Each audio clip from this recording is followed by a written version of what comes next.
an enormous mass of flesh armed with teeth. How orcas gained their killer reputation. From Pliny the Elder to the Swedish naturalist Carl Linnaeus, historians and naturalists have found many ways to describe these fascinating apex predators. The first written description of an orca, Orcinus orca, comes from Pliny the Elder, an officer of the Roman Empire. Image credit: Slow Motion Glee, Getty Images.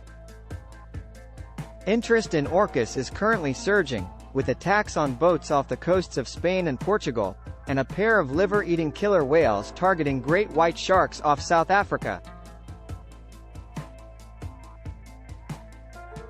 In The Killer Whale Journals, Our Love and Fear of Orcas, biologist and whale researcher Hannah Strager explores our relationship with one of the ocean's biggest predators.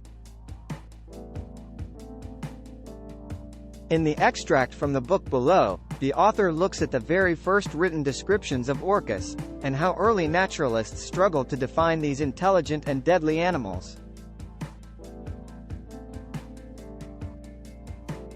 Nobody knows when killer whales were first identified as a species, but with their striking coloration and formidable size, it seems likely that they would have been recognized very early. Pliny's comprises no less than 37 volumes. Killer whales appear in Volume 9, The Natural History of Fishes. Here Pliny dedicates a whole chapter to whales, which at that time were classified as fish. That was not as such a bad mistake as it sounds, despite that Pliny and others before him knew very well that whales were mammals that nursed their young from milk glands, breathed air with lungs and not gills, and had forelimbs instead of fins.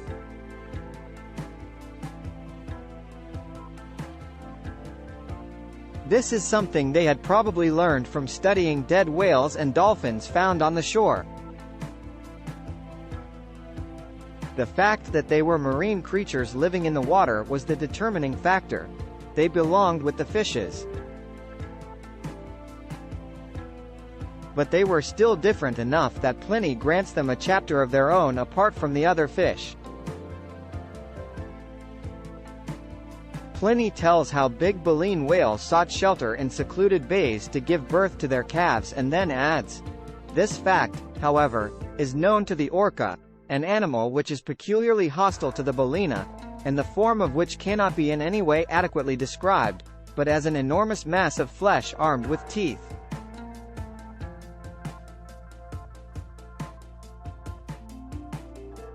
Pliny asserts that the desperate whales are well aware that their only resource is to take to flight in the open sea and to range over the whole face of the ocean, while the Orci, on the other hand, do all in their power to meet them in their flight, throw themselves in their way, and kill them either cooped up in a narrow passage, or else drive them on a shoal, or dash them to pieces against the rocks.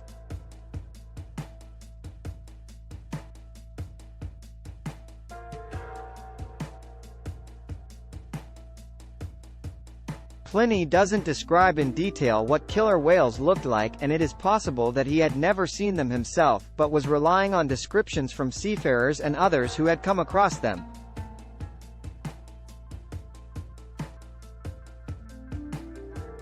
Pliny's portrayal of killer whales as monstrous was an image that would cling to them for centuries. The killer whale's behavior when hunting larger prey was also noted in another ancient book.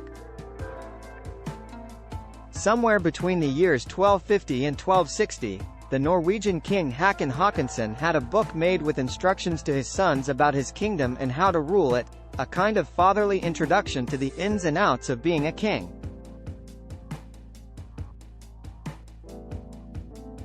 The book is called The King's Mirror, Kongaspile, and includes in-depth information about the furthest reaches of his kingdom, including Iceland and Greenland. Handy knowledge for Håkon's descendants to enforce their sovereignty in such an extensive realm.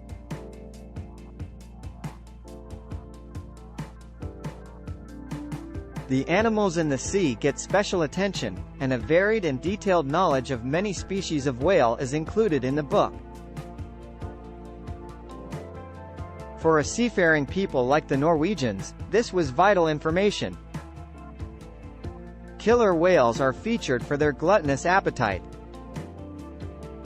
There is another kind of whale called the grampus, which grow no longer than 12 ells and have teeth in proportion to their size, very much as dogs have. They are also ravenous for other whales just as dogs are for other beasts. They gather in flocks and attack large whales, and, when a large one is caught alone, they worry and bite it till it succumbs. Like Pliny, the author of The King's Mirror, considered all whales, including killer whales, as fish, and they continued to be classified as fishes for quite a while. When the renowned taxonomist and natural historian Linnaeus decided to name all living organisms in the world, he listed the whales along with the fishes too, at least in his early treatise from 1746. He was also the first to give killer whales a scientific name.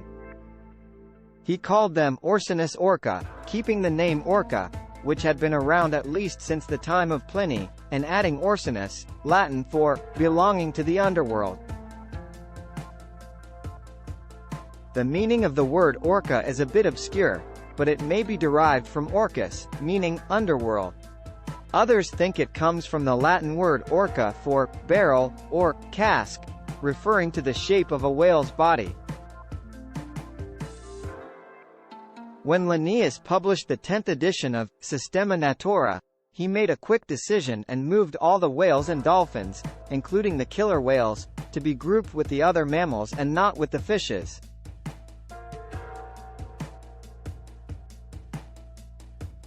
He placed the killer whales in the family of dolphins, Delphinus, together with pilot whales, bottlenose dolphins, and common dolphins. Modern taxonomists, who have studied both the anatomy and genetics of this diverse family, agree with Linnaeus on this. Killer whales are essentially very large dolphins. Local people in areas with killer whales, as well as sailors and whalers, knew these animals well, of course, and had a wealth of names for them, like blackfish in Canada, speckhogger in Norway, and ardlerzik in Greenland. But natural historians continued to struggle with how to identify and characterize killer whales despite Linnaeus's efforts.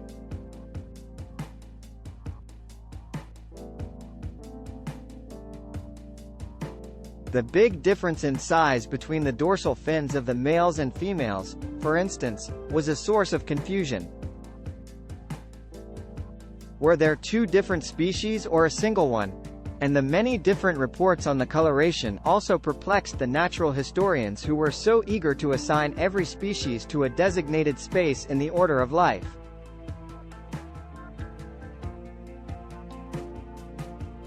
Sometimes killer whales were black and white, while at other times they were described as being black and yellow or with violet coloration on their flanks.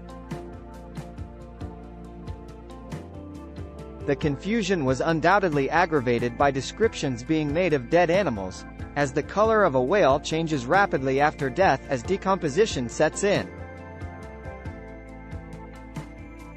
Much of this uncertainty waned when the Danish zoologist Daniel Schricht performed an autopsy on a dead killer whale in 1861. After the dissection, he wrote a detailed description that clarified most of the ambiguities. But his report became famous for a very different reason and helped to sustain the bloodthirsty reputation of killer whales. He claimed that in the stomach of the dead whale he found the remains of no less than 13 seals and 14 porpoises. His observations are still cited all over the world and continue to raise eyebrows. Could his report really be true, or did he wildly exaggerate?